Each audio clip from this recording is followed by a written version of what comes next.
Hi, I'm Daniel. You're watching Unrivaled Investing. On this channel, I'm normally looking for potential multi-baggers, the types of stocks that go up hundreds or even thousands of percent over time. That said, occasionally, a macro signal is so blatant, so glaring, it does get my attention, especially when it's from the Federal Reserve, and they're saying just earlier today that U.S. economic activity is likely to contract in the first quarter, right now, in other words.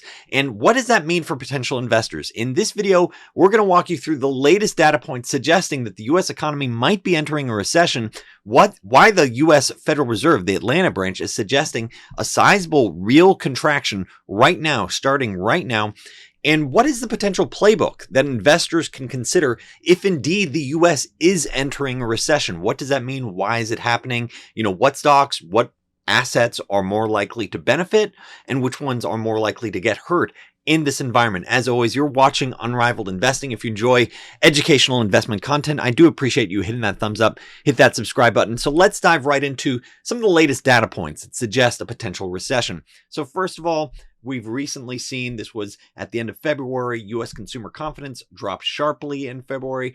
Obviously, if U.S. consumers are, more fearful and concerned, that's less discretionary spending, more saving. You've also seen a precipitous drop in a leading indicator for inflation. This is the Trueflation Index, suggesting that, yes, the government statistic of closer to 2 to 3% might be overstated, and then in the coming months, you might see it drop down closer to 1.5%. This would give the Federal Reserve room to cut rates, and that's exactly what the betting markets are starting to show, where the odds of a 3% cut and a 4% cut have recently ticked up. That's the blue line and the purple line, whereas the odds of only 2 cuts have dropped, and the odds of 1 cut is the lowest of all for 2025. So expect Fed rate cuts. That's what the betting market suggests, not just one, but several later this year in 2025.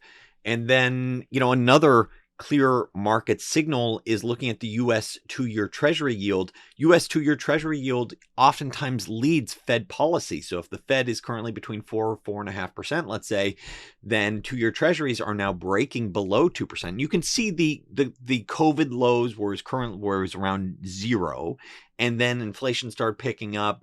It started shooting higher. It was bouncing between 4 and 5%. Now it's just breaking below 4%, which might suggest, oncoming economic weakness that you're seeing and the bond market anticipating it. And that's why the 2-year U.S. Treasury yield is dropping. In other words, people are bidding up U.S. Treasuries, especially short dated. This is the chart, however, that really got my attention. This is from the Atlanta Fed, so the branch of the Federal Reserve. It's their GDP Now. This is an estimate, a real-time economic forecast of U.S. GDP growth calculated from actual economic data, that they're getting. And it recently dropped. It dropped last week to, I think, -2%, -2.5. Now it's closer to -3, 2.8%. That's a significant drop. Now, this is an annualized drop that it's saying, close to 3% real economic growth or real economic contraction. When you factor in the, inflation rate, the nominal GDP could still be around break even, maybe even a possible contraction that you could see, but that is quite sizable, in terms of how fast and how significant this is a branch of the Federal Reserve is saying. This is from the data that they're seeing, and they're saying, look, the blue chip consensus, that's, this is what, various different economists are saying. They're probably going to be off. They're too rosy in their prediction of around 2%, economic growth for first quarter. So this is suggesting from the Federal Reserve, the Atlanta branch, suggesting right now the U.S. is likely to be heading for a real economic contraction. And so why is it happening? Some might point to, Trumpian economic policies, maybe tariffs. I think truthfully, that is more noise relative to the elephant in the room, which is cutting the deficit. You see Elon Musk with the chainsaw. Personally, I think this is a, incredibly difficult position to be in. I'm not the only investor that sees cutting the deficits as the key reason why you could see a slowdown in economic growth. Here's a chart from Apollo Investment Management also suggesting that fiscal deficit cuts will be the biggest impact in terms of the negative impact to GDP in the quarters ahead. And so it'll peak by the fourth quarter of this year. And it's less so about the exchange rate, let's say, or inflation expectations that are tied to tariffs. It's more that cutting fiscal spending, in some cases completely reckless fiscal spending, but cutting fiscal spending nevertheless is going to have an impact on the economy. And that, look, US recent federal deficits have been outsized, and it's been outsized since COVID. However, there has been a clear lack of responsibility in the last few years as we exited COVID. The deficits were still around 6-7%, and that is just not sustainable. And this is where I'd argue, Trump inherited a really ugly sort of situation. Now he definitely did play part of it too during COVID, where you saw the stimulus and huge deficits there, but it was a response to it. It was, so I would argue, let's not focus on the politics and the blame. Let's just focus on the numbers here. You can comment below on, your own political take, but I want to focus on trying to make money, regardless of the economic, regardless of the political environment. And in this case, what I'm saying is that you can't have the U.S. continue to run 6 to 7% annual deficits. And so it has to get, and this is what the Treasury Secretary, Scott Bessent, is saying, and I think he's a very prudent, I think he was a great pick for Treasury Secretary, given the real market experience. He's saying we need to get back down to effectively a 3% deficit. And going from 6% deficit to 3% deficit, that is a huge impact on U.S. economy. That is why you're seeing, that is the big outsized elephant in the room that can have an impact. That's why you're starting to see it play out with all these different indicators like consumer confidence, because those checks going to various different organizations ultimately end up in people's pockets. So if the government is effectively pulling back from 6%, 7% to 3%, that's the goal.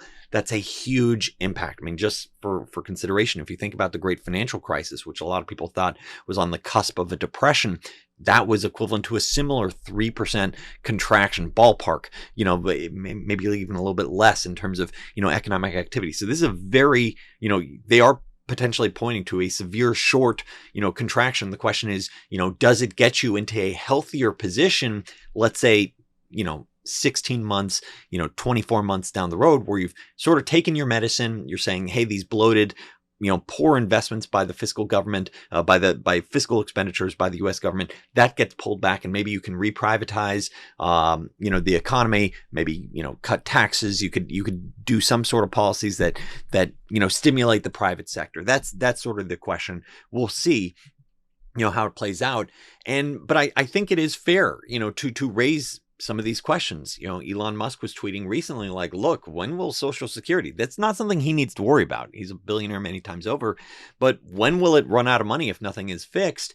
And it's expected to be depleted by, the middle of the next decade. And if Congress doesn't step up to then, spend more, then you're talking about effectively a 20% reduction in scheduled benefits. So these are real problems that need to be acted upon now. And so truthfully, I do applaud the initiative to say, hey, we need to freeze the deficit. We need to do something to address what is a unsustainable situation. Now, if there is a recession, what is the playbook? And if the Federal Reserve, the Atlanta branch, is right that we could start to see a real sharp, real economic contraction, what is the playbook? What works? What doesn't? First of all, as always, this is not financial advice. And also recently, quick plug, Henrik, a premium member of the Unrivaled Investing community, he shared the following. This is a direct quote. "Thank you for creating this service. Subscribing to your platform is the best financial decision I've made in my life. And also, thank you for letting us lock in the rate for the subscription. It's much appreciated." He's talking about Unrivaled Investing. I do, grandfather in folks to the rates as long as they stay, current subscribers. And I do expect the premium tier to be going up later this year. So if you are looking for compelling ideas, come check out Unrivaled Investing. And so, what works, what doesn't? Generally, my playbook is to focus on, just quality companies, play a repeatable process, focusing on a very straightforward checklist. I talk about this in most of my videos. I talk about this in my letters and my exclusive videos from my subscribers. So you can check that out if you want. I'll talk about that more separately there, but it's a very straightforward checklist that really does remove 90% plus of the companies. What works in this environment? As you can see so far this year, cash, US dollars, short-dated bonds, that's where the money's going. If you're worried about an economic contraction, you can see The higher growth, riskier NASDAQ index, QQQ, that's actually down about 1% so far this year, whereas short dated US Treasuries, SHY is the ETF. I personally keep my cash at Interactive Brokers. You can see the link below, but you're getting around 3-4%, whether or not it's in cash or with holding let's say a 2-year Treasury, and you can see that that is outperforming the NASDAQ. These are small figures so far, about 1% up versus 1% down, but I think this is, if you're just at the start of a recession where people are realizing it, this might be the part of the beginning of a much bigger move. So the first part of the playbook, generally cash, US dollars. Investors around the world go, hey, I don't want to own risk assets. I'd rather just hold US dollars as a safe haven, or short dated bonds, short dated US treasuries, not necessarily junk bonds, US treasuries, short dated treasuries. That generally does well in a risk off sort of environment. Another type of, I'd say number 2 in terms of the playbook in a risk off environment, gold can benefit as a safe haven as well. If investors around the world say, you know what, I don't want to own treasuries, maybe some countries don't want to support the United States, they go, you know what, maybe I just want to own more gold. And that's why I'd argue gold has had a much bigger move so far this year. While the treasuries, you've seen a favorable move, you can see gold is actually up closer to 10% so far this year. And I think that once again reflects that concern of where's the safe haven when I need it. My personal favorite are defensive aggressive stocks. And I know that sounds kind of ridiculous, but I'm looking for the types of companies that can benefit from an economic contraction, where they have the capital to buy back shares, or they have cash on the balance sheet to make smart acquisitions at fire sale prices. Not surprising to see Berkshire Hathaway, their business model will do well. They have utilities, that'll print cash in this environment. They're sitting on $300 billion in cash. They are ready to deploy. Even if it's not Warren Buffett himself, it's going to be one of his lieutenants. They are ready to deploy hundreds of billions of dollars in a tough economic environment. So not surprising to see Berkshire actually outperforming all 3 of those different types of assets, whether or not it's gold or US dollars. But I do think it is important to not only, be mindful of what works. And I've talked about, Berkshire having this cash balance, utilities having very stable. That's why I just did a video on Vistra.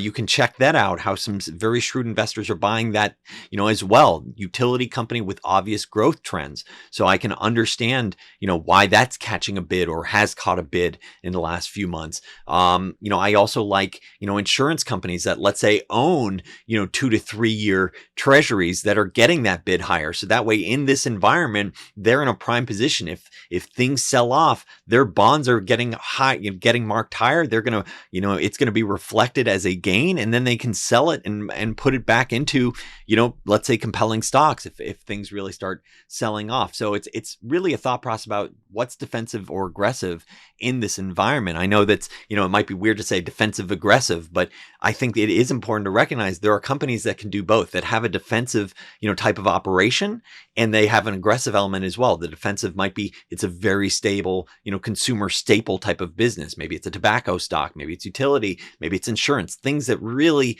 it's not going to drop by 30% in terms of the underlying sales in a recession. It should be fairly stable, but if you do have that economic pullback, they can be aggressive. So defensive operating business, but aggressive management that knows how to act if, fire sale opportunities start to pull up. I think it is important to understand what works, but also what doesn't. And what tends to underperform in this market, cyclical, highly discretionary purchases, those types of stocks, they get hit right in the chin, maybe the stomach, maybe even below the belt.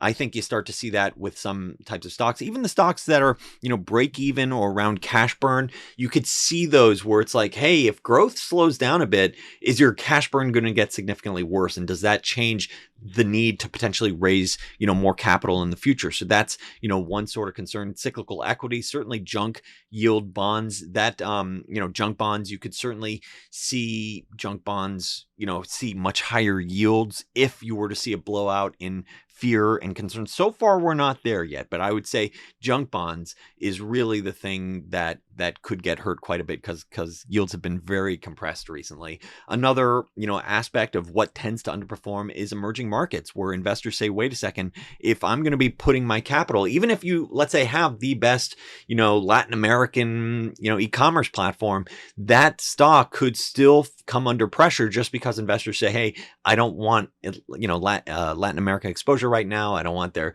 Brazilian government bond exposure. I just want to own the safety of 3%, US dollar equivalent, that sort of dynamic. So I think it is important to understand what works, what doesn't in this type of environment.